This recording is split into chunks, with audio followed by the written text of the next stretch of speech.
Welcome to Nathan's Armory. I'm Nathan. So today I want to go over a few statistics that some people in the media never mention. They always mention how bad they are. They never talk about how things have ever improved.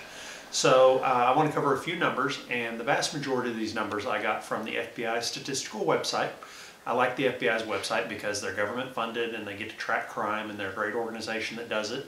And they don't really have an agenda over the past 20 years, one way or the other, to one political side or the other. They just kind of report the facts on their statistics, and they let other people draw conclusions. So I'm going to look at some facts with you, and I hope it kind of enlightens you as to what's going on.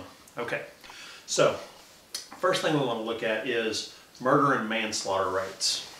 All right, so in 1992, we had 2376. So 2376, and that was at a rate of 9.3 per thousand.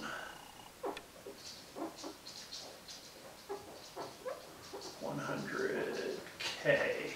Okay, so what that means is in 92, 23,760 people got killed, and that was either murder or manslaughter. So if you were a drunk driver and ran someone over, that counted.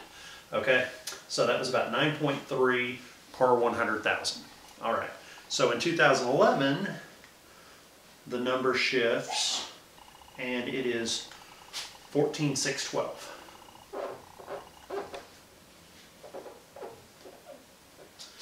And that rate is 4.7.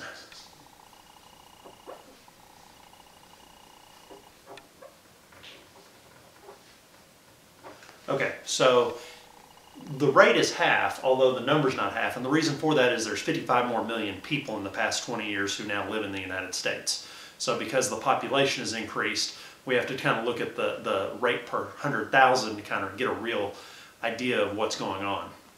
So half as many people in the past 20 years are getting killed every year, either by drunk drivers, people shooting people, or just flat out murder. So in 20 years, our murder rate has dropped by half. All right, and lots of people can say it's this or it's that or this is what happens, but what the media wants you to think is that the problem is far worse, when in reality, it gets better every single year. Things have been improving for 20 years, and I don't see any reason why they wouldn't improve for 20 years unless we stop doing what we're doing. If we start taking away the laws and the rules we've put in place already, we're going to go back to 1992, and instead of 14,000 people being murdered or manslaughtered, we're going to be back up to, if with the population increase, that'd be well over 25,000 people a year. So a lot of individuals right now in Congress and in politics say, if it would just save one life. Well, guess what? The laws they're implementing, actually reversing the laws that have been put in place, aren't going to save one life. They're going to kill an additional 11,000 people a year if they put the laws they want to in place. We're going to go back to the way it used to be, and I don't want to do that. I don't want to backtrack when we're having positive results, because that's dumb, but that's how government works. Positive results that they don't like how they get them, they want to change it.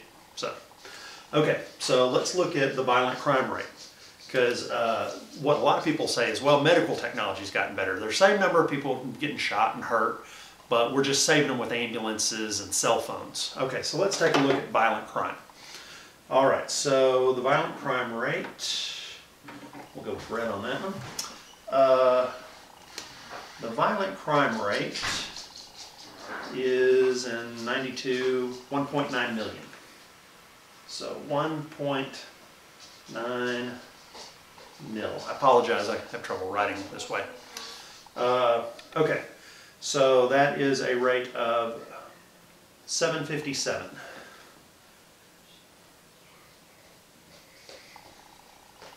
Per 100K.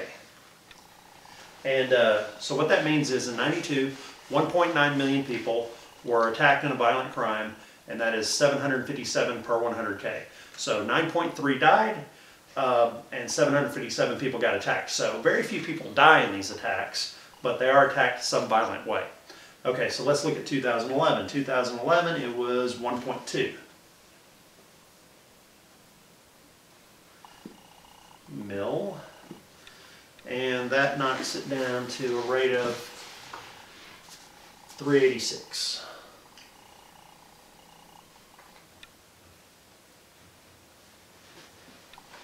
Okay, so again, remember the population increased by about 55 million. So we went from 1.9 to 1.2 million people having violent crimes in the past 20 years. 757 per 100K drops down to 386 per 100K. So about the same drop, almost perfectly. It's both drops are right at 50%. Okay, so violent crimes drop by 50%, and the murder rate and manslaughter rates drop by 50%. Okay, so we're at half of what we were 20 years ago. What are we doing, and can we keep on doing it to keep improving this? We drop every year. I don't see any reason to change what we're doing and taking away the laws we put in place, because it looks like they're improving the situation. All right, now let's look at actual firearm murders. Okay, in 2011, if you actually break down every murder, and we see how many murders, now this is not counting manslaughter, this is counting intentional murders where somebody shot someone with a gun on purpose. So the actual number of murders in 2011 used with firearms used was 8,583.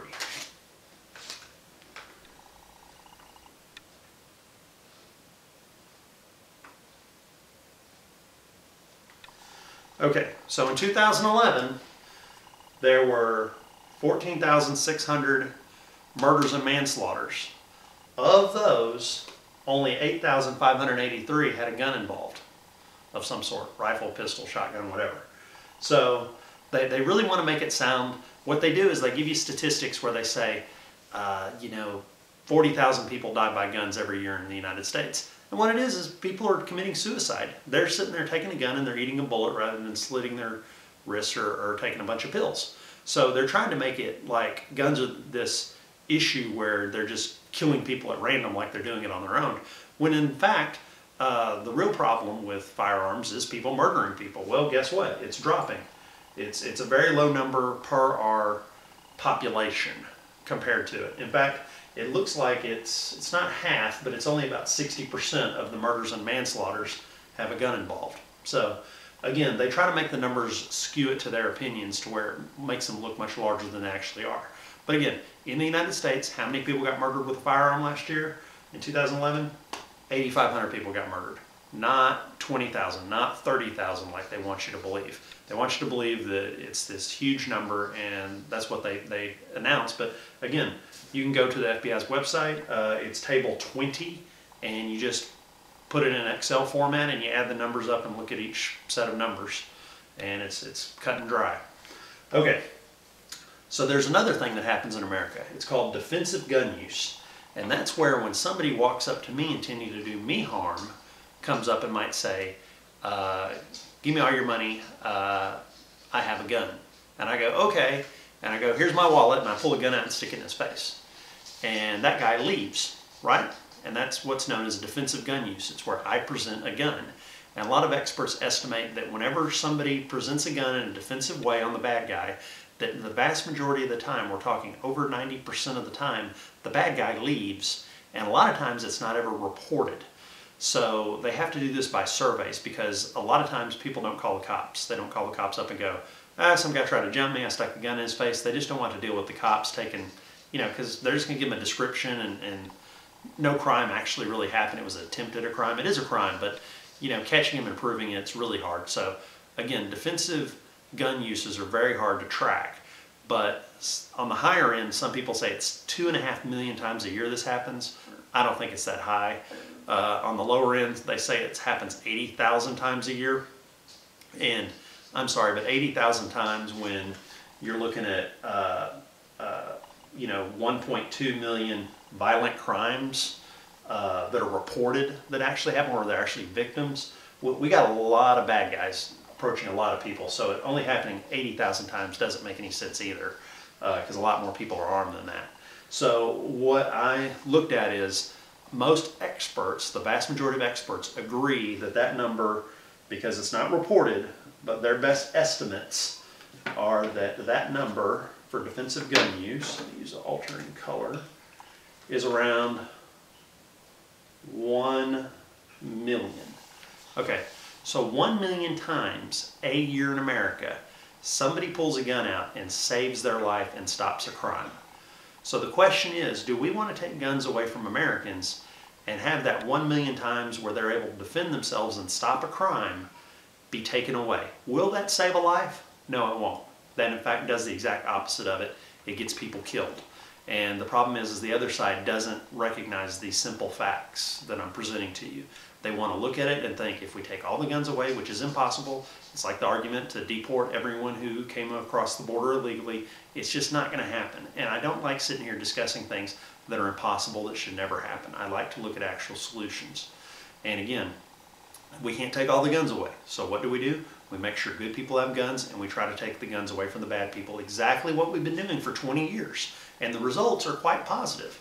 Now, how many cops are there in the United States? That's a good question. From what I could tell from my research is there's about 800, sorry, that's horrible. There's about 800,000 local police departments with officers and federal law enforcement. So about 800,000 cops in the United States. So there's, over 300 million people in the United States, maybe I think 330, 340, and there's about 800,000 police. Okay, so then the question is, how many CHL permit holders are there? And this is open carry and concealed carry and all that. So permits issued to civilians. And would you guess that it's around the same number of cops, 800,000? No, it's actually more than that. It is 8 million. So from 1987, when we had 0, to today, 25 years later, we have 8 million registered permit holders that can carry firearms in the United States. So we have 10 times the people who can carry than there are cops. And look, the violent crime rate has dropped by half in the past 20 years. I don't know if there's a direct connection to that, but I think that there is, considering that 1 million people on average stick a gun in someone's face who tries to rob them. So you can go for disarmament. You can say that we need gun control and to take guns away from good people. But again, the statistics don't lie. There's been great improvement over the past 20 years. The gun laws have gotten more lax for good people to get firearms, and they've become harsher with the NICS background check since 1998 for bad guys to get guns. So we're moving in the right direction. So the question is, do we disarm the law-abiding, or do we start making more laws and prosecution against the criminals? If we disarm the law-abiding, we're going to go back to 92. We're going to have twice as many people die each year. So the question is, does it save a life to have gun control? And the answer is absolutely not. In no way, no how. So again, I hope the people who say, oh, let's just take away guns away from everyone, we'll all be safe, you can remember a few of these statistics and tell them, you know what, the murder and violent crime rate's half what it was 20 years ago, and we have a lot more people carrying firearms legally who are civilians, and that's what's moving us into a safer society, not taking guns away from them.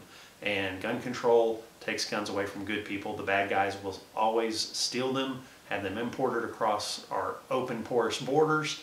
There's just no way to keep the guns out of the bad guys' hands. We can make it slightly more difficult, but if they have money and want a gun, they're going to get it, period, no matter what we do. That's why we live in a free society, and a free society is going to have those issues with it. We need to look more at keeping the criminals in check, and there's a lot of good ways to keep criminals in check. Not disarming honest people, but keeping the criminals in check, and there's things we can do to move towards that, and we have for the past 20 years. So, as always, God bless America. Long live the Republic.